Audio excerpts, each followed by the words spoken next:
Chapter 15, Contributing Cause, Food Fasting, and Your Gut. Of course, this is Dr. Christopher Palmer's Brain Energy. And so this is starting to get a little bit more into our wheelhouse, I think. Some of the stuff we've studied in the prior snackcasts, some of the books we've already read, but the opening sentence, what we eat, when we eat, and how we eat have direct effects on metabolism and mitochondria. Seems obvious. Yeah, it does. I mean, if you don't know anything about it, it's a good opener for you to understand just how the gut affects the brain, But if you and I have preached fasting, intermittent fasting, ketogenic carnivore diet, Mediterranean diet. I mean, we've been preaching this for such a long time. It seems right normal to us. Right. But there is also some other things that I think he pointed out in this chapter that I thought were pretty interesting. It kind of, that's how that works, right? Sure. Yes. There was a couple of those. There was a couple of those. He goes in right originally about, changes in appetite and sleep as a result of eating and or starvation. Those were interesting. Moves on into the bidirectional relationships of how metabolic affects mental and how mental then affects metabolic. So right. This is this flywheel, right? If you're going down a path, and he alludes to this a little bit, you're going down this path where, you become insulin resistant. Well, insulin resistance is not only just happening in your body, it's happening in your brain, right? And insulin resistance is going to lead into obesity, and then obesity is going to cause metabolic issues all by itself. So he's starting to paint the picture of once you get off on the hamster wheel, it's hard to get off. Because to your point, then you don't sleep as well, which causes binge eating. Causes depression, which... lack of exercise. It's just... Right. It's systemic. Right. I mean, it becomes a real problem. So then he goes into, I don't know if you had anything to add to that, but he goes into vitamins and minerals next. Yeah, so I found that, it makes sense, right? Get your vitamins, get proper nutritionist... What the world? Nutritional food. Right. And, he alludes to it that the quality of the nutritional, of our nutrients has declined over the last 50 plus years. Right. And the quality of the food. Right. Whether it's, steroids, force feeding, genetically modifying, whatever. But he does point out three specific: thiamine, folate, and vitamin B12. And that he keys on that those are important for mitochondria to metabolize energy. Is that right? Is that what he says? They all are required for energy metabolism within mitochondria. So maybe I said that a little bit different, but you get the point. Yeah. And bottom line, they can directly have mental health associated episodes. Wasn't thiamine one of those that really a little weird that you had to check? We've done so many vitamins, I forget, but that had to balance against vitamin K or something. Yeah, that it can get squirrely if you get that one off. Right. Yeah, I think it is. So do your homework. So, it makes sense, right? If you're not getting the proper vitamins and nutrients, it can cause hormonal imbalances. Other vitamin imbalances can definitely affect how we feel, therefore mood, therefore all types of things. Again, the flywheel, right?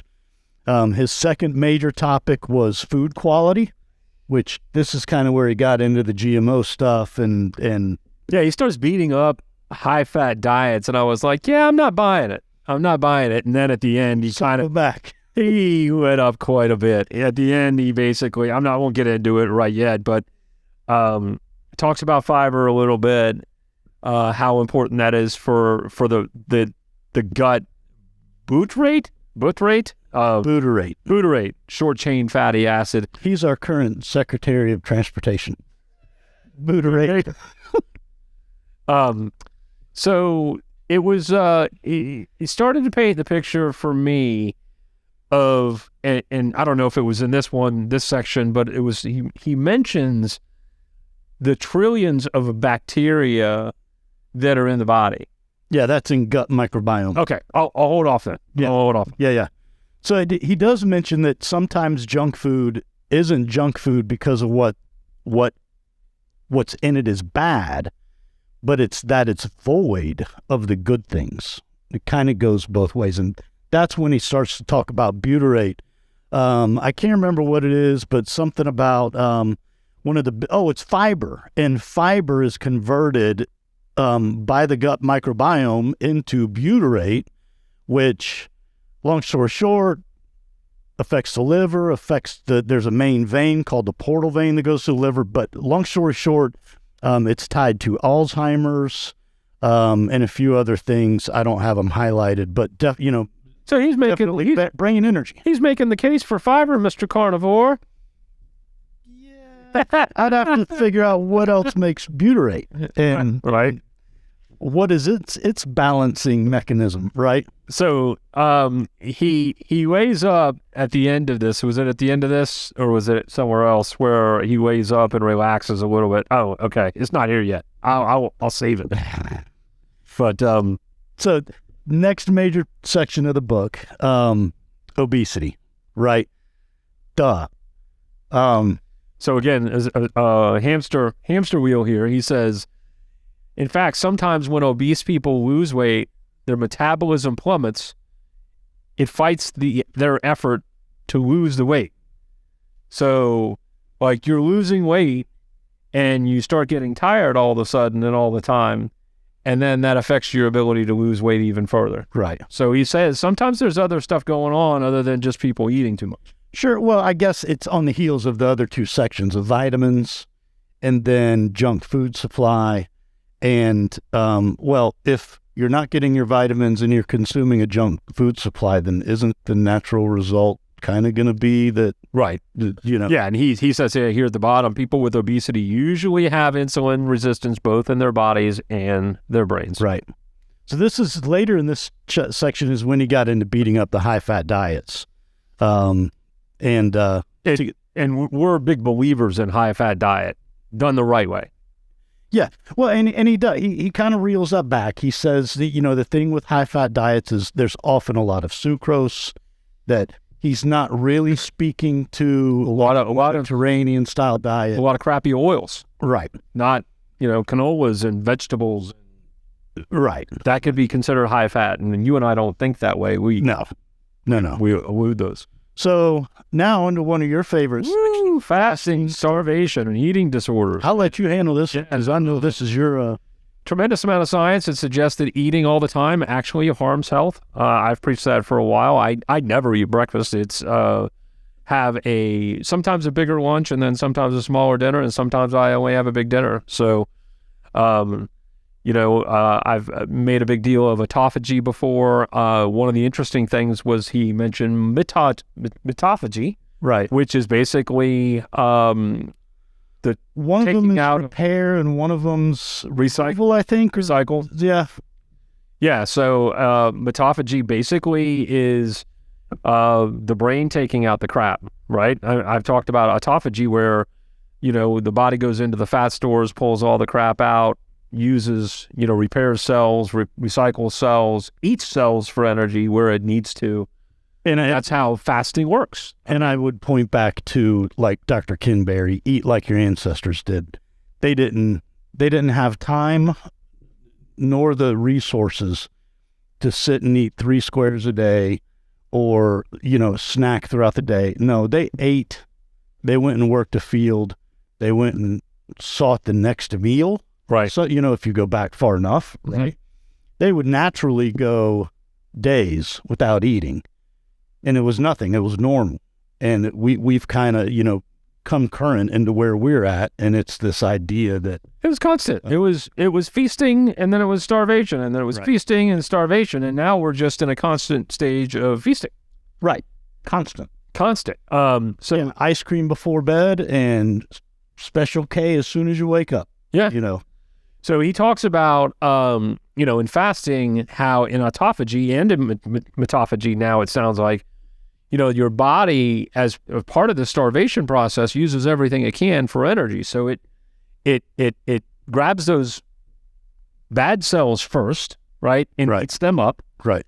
But then when you refeed, those are the first ones to come back, the ones that were damaged. So that was interesting. But he said there's a fine balance between fasting and starvation. Right. And he quoted a Minnesota starvation experiment in which 36 men were subjected to semi-starvation. They got half their normal daily calories for 24 weeks. The men lost significant amount of weight and showed signs of mental symptoms, including depression, anxiety, fatigue, poor concentration, and obsessions with food. One guy cut off 3 fingers.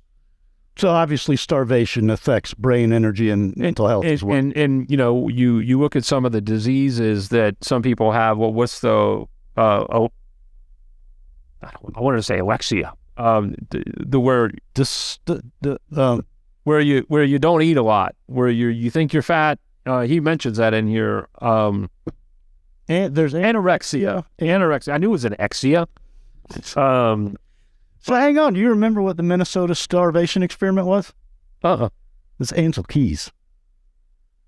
And it was Ansel Keys on the heels of World War II, and they were trying to figure out how they were going to refeed people who had been prisoners of war, concentration camps, whatever. Okay. Yeah.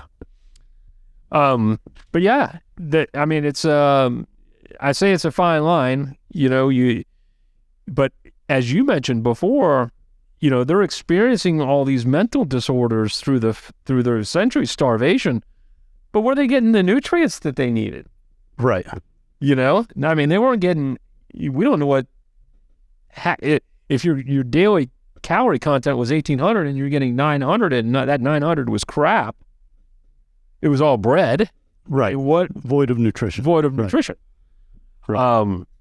Anyway. All right. So next big segment was the gut-brain axis and the microbiome.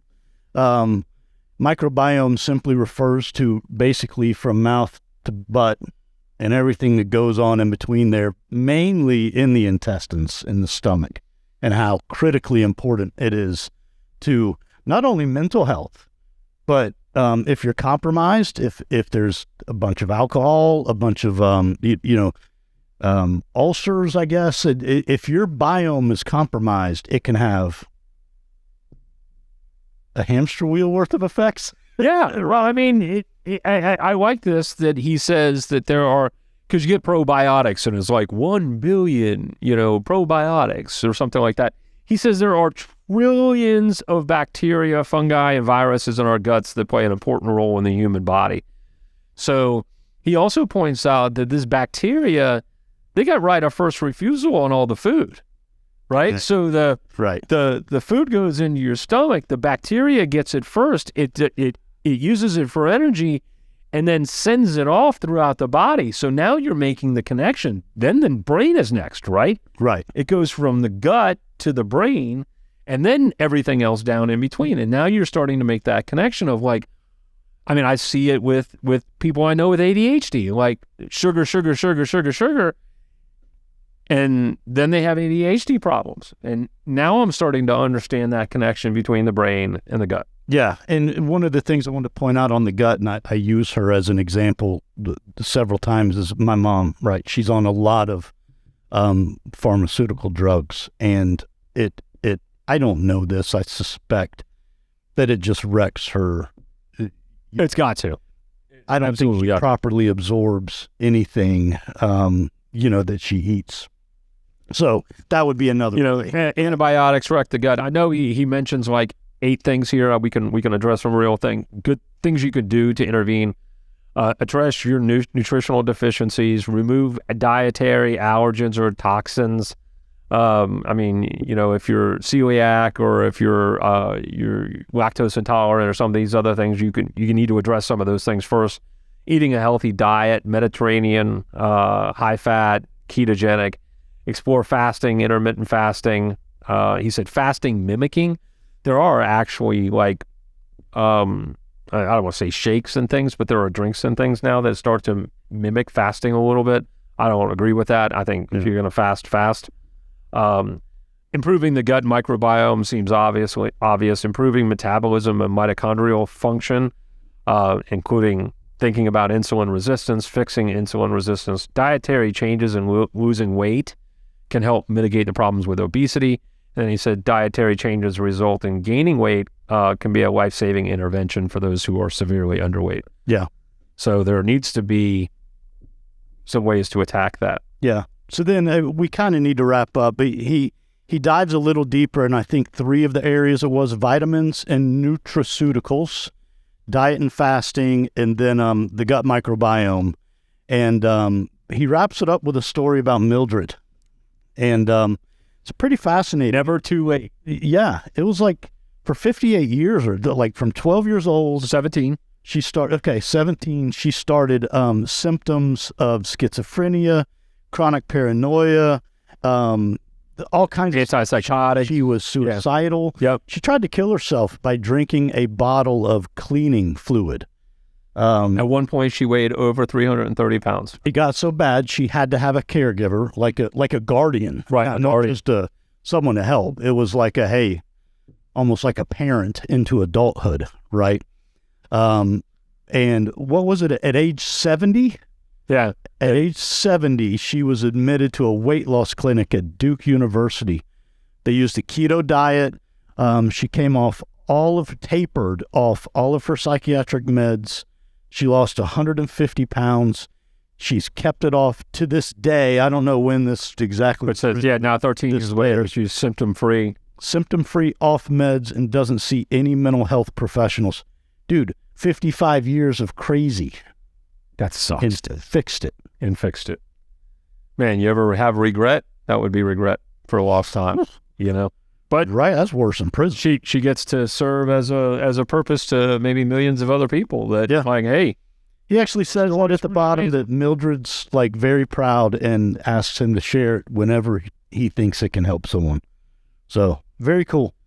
But that was chapter 15, folks. It was a gut matters. Yeah.